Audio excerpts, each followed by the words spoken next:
All right, so we've got a pretty fascinating deep dive ahead of us today with all this research you've done on Sancerre. Yeah, it's a really cool region. Yeah, and I feel like Sancerre, it's kind of like, you say Sancerre, people immediately think Sauvignon Blanc. But Exactly. we're going to go deeper than that, right? We're going to get into the history, the terroir, the winemaking, All of it, yeah, even some travel tips if you ever find yourself in the Loire Valley. definitely. But I think what's really interesting here is what you were telling me before we started recording, is that Sancerre hasn't always been, the Sauvignon Blanc heaven that we know it as today. It's true, yeah. Most people associate Sancerre with, those crisp, refreshing white wines, Right. but it wasn't always that way. Okay, so now you've really got me intrigued. So are you saying that Sauvignon Blanc wasn't always the star of the show in Sancerre? Yeah, that's exactly what I'm saying. What we think of as classic Sancerre is actually a relatively recent development. Whoa. Okay, hold on. So rewind for us. Take us back to the beginning. When did the Sancerre story actually begin? Well, we're talking ancient history here. The roots of winemaking in Sancerre go all the way back to Roman times. Oh, wow. Really? Yeah, there's archaeological evidence that suggests that even back then, the Romans recognized that this area had some serious potential for producing great wines. So the Romans were already onto something. Yeah, they knew a good thing when they saw it. I love that. But I'm sure things were pretty different back then compared to, modern Sancerre. Oh, absolutely. For centuries, Sancerre was actually known for its red wine. Wait, red wine? Yeah, red wine, and not just any red, it was Pinot Noir. No way, Pinot Noir. Yeah, Pinot Noir, and it was highly sought after. It was shipped all across Europe. So the region that's like now famous for Sauvignon Blanc was once a Pinot Noir powerhouse. That's kind of a mind-blowing plot twist. It really is. It makes you wonder what happened, what led to such a dramatic change. Right. Okay. Well, I know a little bit about wine history, and I'm going to guess that the phylloxera epidemic has something to do with this. You got it. That tiny little aphid just wreaked havoc on European vineyards in the late 1800s.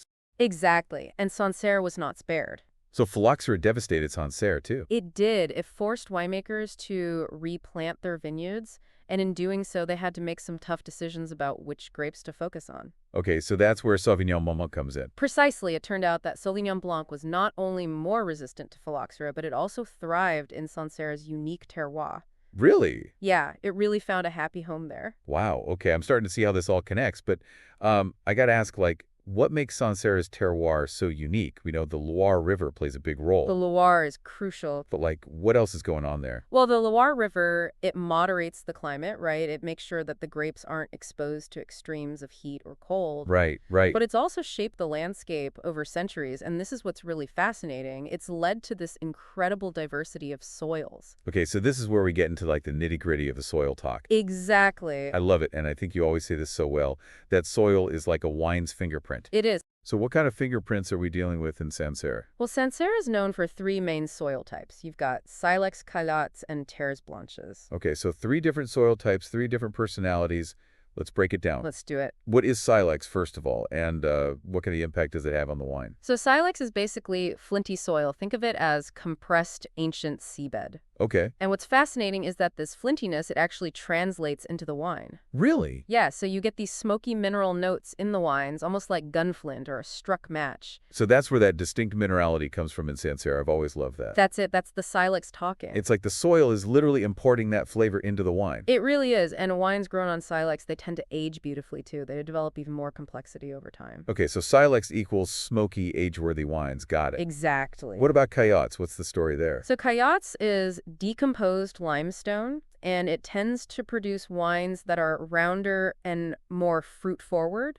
Think bright citrus white flowers, that kind of Yeah. thing. They're delicious, young, and vibrant. So if I'm craving a really fresh, juicy Sancerre, I should be looking for something grown on Cayottes. Exactly. Awesome. And then there's Terres Blanches. That sounds a little mysterious. Terres Blanches is rarer. It's a clay limestone blend, Okay. and it gives you these richer, denser wines with notes of ripe stone fruits, honey, even a hint of spice. Interesting. They're a real treat if you can find them. Wow. Okay, so 3 very distinct soil types, 3 very distinct expressions of Sauvignon Blanc.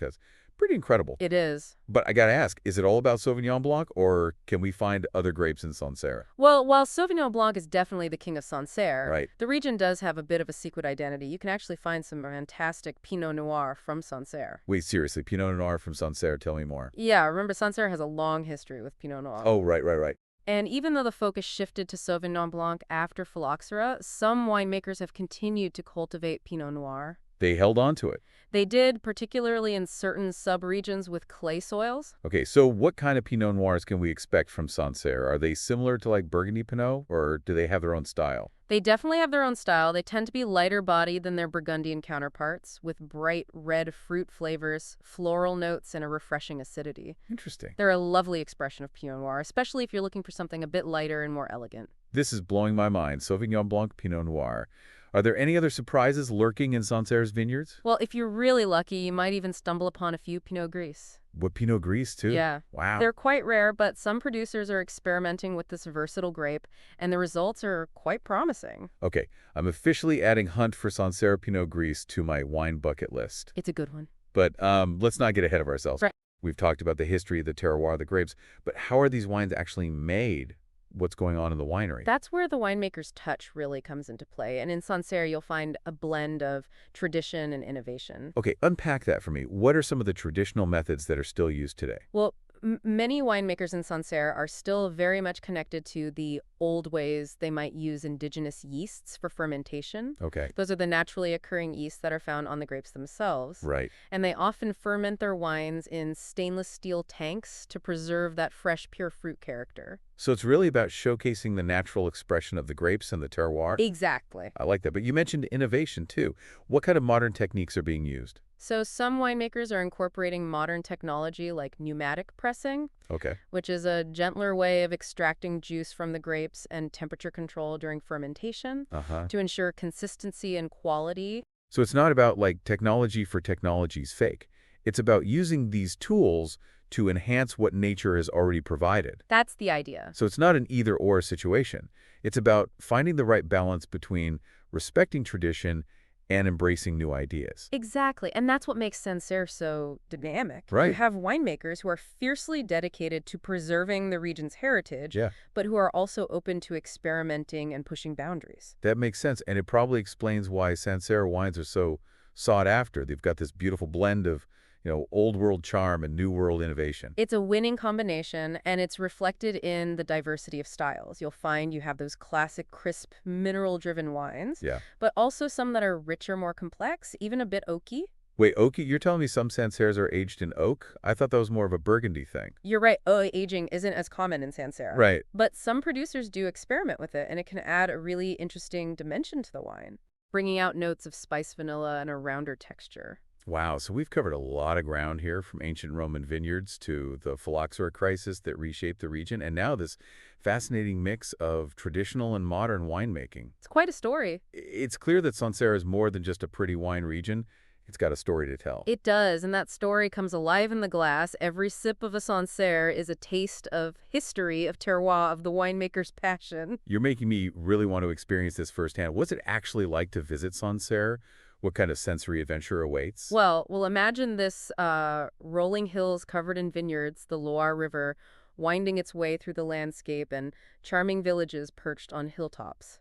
Okay, you had me at rolling hills covered in vineyards, but seriously, it sounds idyllic. It really is. There's a certain magic to it. Well, we've talked about terroir and soil and all that, but like, what's it actually like to walk through those vineyards, to see the vines up close? It's pretty special. There's something about being surrounded by those ancient vines, feeling the soil beneath your feet, Right. and seeing the grapes ripening in the sun. It's like this real connection to the land. I bet. And I'm imagining the air smells incredible, like a mix of fresh earth and grapes, and maybe a little bit of that flinty silex. You nailed it. It's a sensory overload in the best way possible. And of course, no visit to Sancerre is complete without actually tasting the wines right at the source. Of course not. So we talked about a couple wineries earlier, but what are some others that should be on every wine lover's itinerary? Okay, well, Domaine Henri Bourgeois is a classic. Okay. They've been producing top-notch Sancerre for generations, and their wines really showcase the diversity of the region's terroir, plus their tasting room is beautiful. Panoramic views? Yeah, panoramic views of the vineyards. Sounds like a must visit. What about for people who are, maybe looking for something a little bit off the beaten path? Are there any, like, smaller family-run estates that you recommend? Absolutely. Domaine Vincent Pinard is a fantastic example. Okay. They're known for their natural winemaking approach. So minimal intervention. Yeah, minimal intervention in the vineyard and the cellar. Their wines are pure expressive and they really reflect the character of their land. I love that. So if I'm looking for a Sancerre that's, a bit more au natural domaine Vincent-Tenard is the place to go. Exact. Cool. And I know there's a wine center in Sancerre itself, the Maison de Sancerre, I think it's called. Yes. Is that worth checking out? Definitely. It's a great way to kind of get an overview of the region, to learn about the history of Sancerre winemaking and the different terroirs. Yeah. They have interactive exhibits, a sensory garden where you can actually explore the aromas of Sancerre. Cool. And of course, a fantastic tasting room where you can sample wines from a variety of producers. Perfect for someone who's just starting their Sancerre journey. Exactly. But, a trip to Sancerre isn't just about the vineyards and wineries, right? What else is there to explore in the area? Oh, there's so much. The village of Sancerre itself is absolutely charming. Yeah. It's perched on a hilltop, so you get these incredible panoramic views of the surrounding countryside. Beautiful. Winding cobblestone streets, quaint shops and cafes. It's like stepping back in time. I love that. And, for the history buffs out there, there's the Chateau de Sancerre, Oh, this yes. medieval fortress that's seen its fair share of battles and intrigue over the centuries. A lot of history there. What a cool place to explore. It is. And speaking of history, we can't forget about the food. Yes, the food. Sancerre's culinary scene is just as enticing as its wines. It is, and we can't talk about Sancerre without mentioning the Crottin de Chavignon. Oh, of course not. That delicious goat cheese that's practically a regional icon. It's a classic. The perfect pairing for a crisp Sancerre block. Absolutely. The tangy cheese and the citrusy wine, it's a match made in heaven. I'm already drooling. Are there any particular restaurants or dishes that you recommend trying? La Tour is a fantastic restaurant. Okay. With stunning views, they have a modern take on traditional French cuisine, and their wine list is exceptional. Sounds amazing. And you can't go wrong with a classic andouillette, which is a tripe sausage that's a local specialty. Interesting. It's an acquired taste, but if you're adventurous, I might have to try that. yeah. Okay, so you've sold me on the trip. I'm adding Sancerre to the top of my travel list. Vineyards, wineries, charming villages, delicious food. It sounds like the perfect getaway. It is. But let's bring it back to the wines themselves for a second. Okay. We've talked about general tasting notes, but what are some of the nuances that someone might discover as they really start to explore different Sancerres? That's where it gets really interesting because even within this one region, you'll find incredible variations in flavor and style, Right. depending on the soil type, the winemaker's techniques, even the vintage. So if I'm tasting a flight of Sancerres, what are some of the things I should be paying attention to? Well, first, remember those soil types we talked about. Silex Cayot Stairs Blanches. Exactly. A Sancerre grown on Silex will likely have a more pronounced smoky mineral character, Right. while one from Calots might be more about bright citrus and floral notes. Right, and Hares Blanches should bring those richer stone fruit and honey flavors. That's it. So the soil was like a good starting point. But what about the winemaker's influence? How can that impact the taste of a Sancerre? Well, some winemakers prefer a more hands-off approach, letting the grapes and the terroir express themselves naturally. Right. Others might use techniques like oak aging to add complexity and texture. Uh-huh. And then there's the use of indigenous yeasts versus commercial yeasts, which can also influence the final flavor profile. Wow, so many factors at play. It's like each Sancerre has its own unique fingerprint. Exactly. And that's what makes exploring Sancerre so rewarding. There's always something new to discover. Yeah. Something to surprise your palate. And we can't forget about vintage, right? Of course not. I know that in some regions, a wine from a certain year can be completely different from a wine from another year. Right. Is that true for Sancerre? Absolutely. A cooler vintage might result in wines with higher acidity and a leaner profile. Okay. While a warmer vintage might yield wines that are riper, fuller-bodied, and more fruit-forward. So even if you think you know Sancerre, there's always more to learn, more to taste, more to appreciate. Exactly. It's a region that keeps you coming back for more. And that's what's so exciting about wine, isn't it? It's this constant journey of discovery, It is. of exploring different regions, different grapes, different styles. But I have to say Sancerre is quickly moving to the top of my list. I can't blame you. It's a special place that has a way of capturing your heart, your mind, and your taste buds. But this whole exploration of Sancerre has also made me think about the bigger picture. We talked about the phylloxera crisis and how it completely changed the landscape of the region's wines. Right. And now winemakers are facing a new set of challenges with climate change. How is that impacting Sancerre? Well, it's a very real concern. Rising temperatures, changes in rainfall patterns, these are all having an effect on grape growing and winemaking in Sancerre, just like in other wine regions around the world. So what are winemakers doing to kind of adapt to these challenges? Well, many are embracing sustainable practices to try to mitigate the effects of climate change. Okay. Things like organic and biodynamic farming, which minimize the use of chemicals and promote biodiversity. And, those practices not only benefit the environment, but they also result in healthier vines and better grapes. Exactly. It's a win-win situation. Yeah. And some winemakers are also experimenting with different grape varieties that might be better suited to a warmer climate. It's almost like they're coming full circle. Isn't it back to experimenting with new grapes just like they did after the phylloxera crisis? It is, but this time it's not about replacing Sauvignon Blanc. It's Yeah. about finding ways to ensure its survival and to preserve the unique character of Sancerre wines for future generations. So amidst all these challenges, there's also a sense of hope and innovation. There is. It's inspiring to see how winemakers are adapting and finding creative solutions. They're true stewards of the land, and their dedication to Sancerre is evident in every bottle they produce. And that dedication is something we can all appreciate, whether we're, seasoned wine connoisseurs or just starting to explore the world of wine. Exactly. Every glass of Sancerre is a reminder of the passion, the history, and the artistry that goes into creating these exceptional wines. I'm curious, though, what do you think is the biggest misconception about Sancerre? Like, what do people get wrong about it? I think the biggest misconception is that it's a one-dimensional region, that it's all about Sauvignon Blanc, and that all Sancerres taste the same. Right. But as we've explored, there's so much more to discover. There's diversity in the soils, in the winemaking styles, and even in the grapes themselves. Right. We've talked about Pinot Noir, Pinot Gris. There's a whole other side to Sancerre that people might not be aware of. Exactly. And that's what I love about it. It's a region that constantly surprises you, that challenges your assumptions, and that rewards your curiosity. And that's what makes this deep dive so fascinating. It is. It's not just about learning facts. It's about getting like a deeper understanding of a place, its history, and the people who make it special. It's about appreciating the nuances, the complexities, the stories that are woven into every bottle. And that's what makes wine so much more than just a beverage. It's a reflection of culture, of history, of the land itself. Exactly. And Sancerre is like a perfect example of that. It is. It's a region that invites you to slow down, to savor the moment, and to appreciate the simple pleasures in life. Well said. We've talked a lot about what makes Sancerre special, but what about the actual tasting experience? What should someone be looking for when they, sip a Sancerre? Okay. How do you really unpack those flavors and aromas? Well, I think the first thing you'll notice is that aroma, that really distinct Sancerre nose. Right, that classic Sancerre nose. What are we looking for there? You'll often get these bright citrus notes, Okay. grapefruit, lemon zest, maybe even a touch of lime. Yeah, And then there's that grassy, herbaceous quality. like freshly cut grass. Exactly, like freshly cut grass or even a hint of green bell pepper.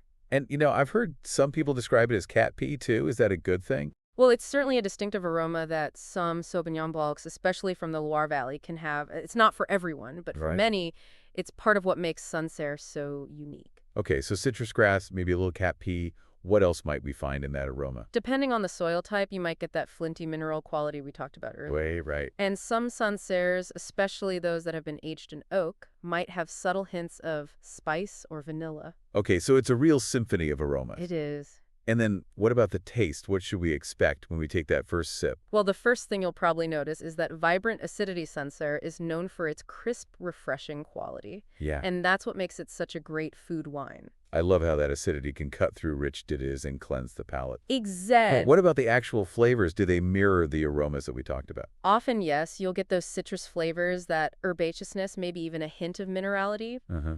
And depending on the winemaker's style, you might find some subtle fruit flavors like white peach or gooseberry. Right. And if it's been aged in oak, we might get some of those like toasty, spicy notes. Exactly. But what's important is to pay attention to the balance. Right. A well-made Sancerre will have a beautiful harmony between the acidity, the fruit, and the other elements. So it's not just about like identifying individual flavors. It's about experiencing how they all come together. Precisely, and that's what makes wine tasting so engaging. Yeah. It's about using all your senses to explore the wine and appreciate its nuances. And it's about having fun. Of course. It's not a test. There's no right or wrong answer. Right. It's about finding what you enjoy and sharing that experience with others. Absolutely. And Sancerre is a wine that's meant to be shared. Yeah. It's a wine for celebrations, for gatherings, for enjoying with good food and good company. Well, you've convinced me I'm officially a Sancerre convert, and I think our listener is too.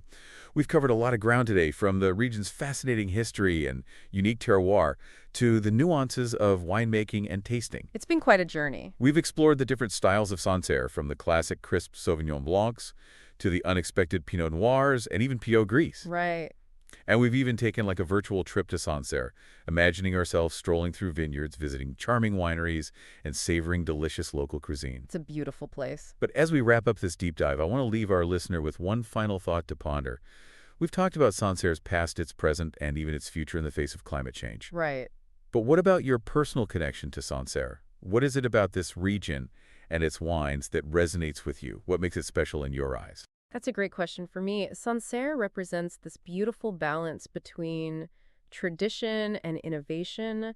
It's a region that's deeply rooted in history, but it's also constantly evolving, and that's reflected in the wines themselves. They have this timeless quality, but they're also fresh, vibrant, full of life. I love that, and I think that's a great note to end on Sancerre, a timeless classic that's constantly reinventing itself. So cheers to Sancerre, and cheers to the journey of discovering all that this amazing region has to offer. Cheers. Yeah.